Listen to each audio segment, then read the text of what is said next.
Hey everybody, welcome to Kimmel's Irish Pub. Time for another movie review. Tonight's movie is, I think it's I.O. Just popped up on Netflix, just released, so I'm running out of stuff to watch. IMDb only has it at 4.8. 1,110 people have reviewed it so far, so I don't know why I picked it. I picked it because Anthony Mackie is in it, but evidently there's a post-apocalyptic or something like that has happened on Earth, and people have moved off of Earth, and there's one scientist who's still left on Earth, and she runs into another scientist, I think, who's trying to get off Earth, and there's one final shuttle that's going to leave Earth. So that's all I know from IMDb. That's the short synopsis. There's a big one there. I didn't read it because I like to be surprised. So I'm going to get into it here a little bit and see what it's really about, give you a better update of what it's really about, and tell you what I think. It's only an hour and 36 minutes exactly, which is interesting. So not too much of an investment, but nothing else to watch, and I think people who probably have Netflix are thinking, is this good? Is it worth watching?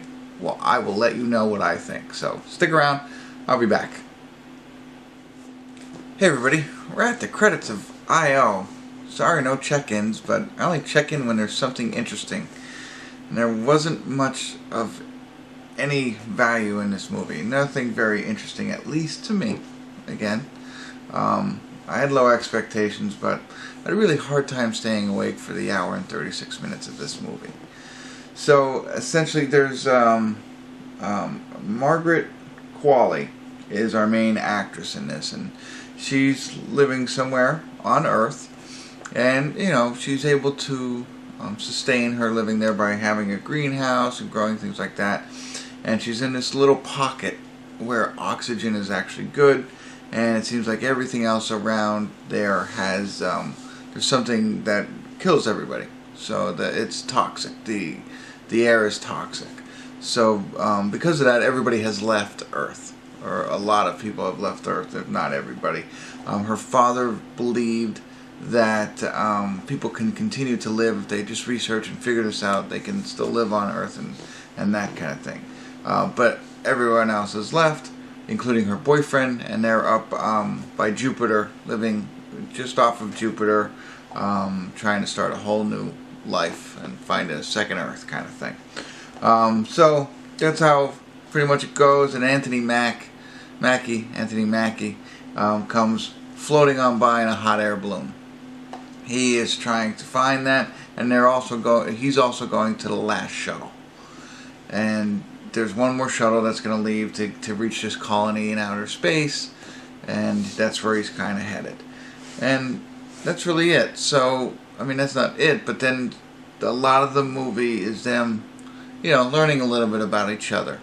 So, what's he about, what's she about, and it's extremely boring.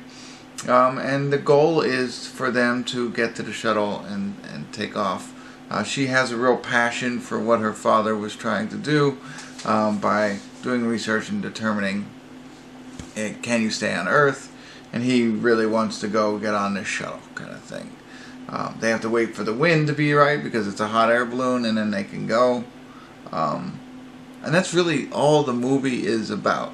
I think the mystery that I won't spoil for you is, do they make it to the launch site or not? There's some things that are going on there. Do they make it to the launch site, and do they go? That's really all you're trying to determine. And the only reason that you would not turn this off is to determine what happens. Do they make it? Do they not make it? Small little kind of twist at the end, but it's not worth the 132 minutes you have to wait to see it.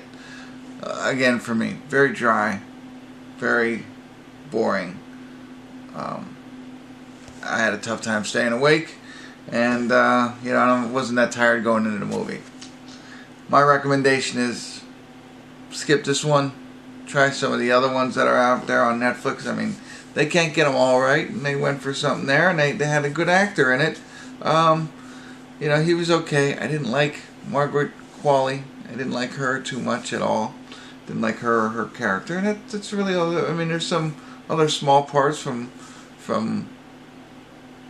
That's it, right? I think there's one other. Her father is the only other actor in this. and that's all you got. I think, one other piece of information, if I didn't give it to you, she has a boyfriend and she's able to communicate. So there's electricity and stuff like that. She's able to communicate with her boyfriend who's up in the colony. And he's sharing with her the things that are going on up there. She's sharing with him what's going on down there. That's great. They have a long distance relationship. And again, VCR tapes, things like that, is all available to her, but she's all alone. Throw that into everything else I said, because I'm trying to find something interesting about this movie and it's not coming out. Anyway, avoid it. But if you did watch it and you liked it, or you saw something different that I didn't, I'd love to hear comments. But hopefully I'm saving you some time, and go to the next one on your watch list and check that out first. I would not recommend this. Alright, that's it. Thanks for tuning in. Kimmel's Irish Pub.